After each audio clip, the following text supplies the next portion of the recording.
当书法广亮出镇馆之宝，那些甚至连李的师傅都未曾见过的传承法器，曾法平老师公亲手写的青龙带。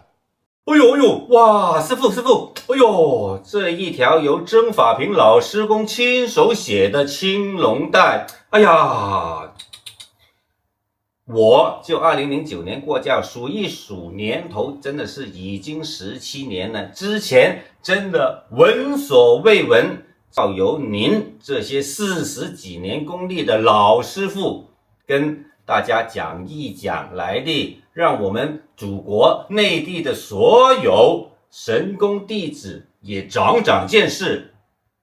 咩來歷？咪係我哋曾法平師公寫㗎啦。所以話唔係咁多啦，你即刻到肉啦啊！咩年代啊？我諗係7幾年，到我手都差唔多係有40年㗎啦，將近。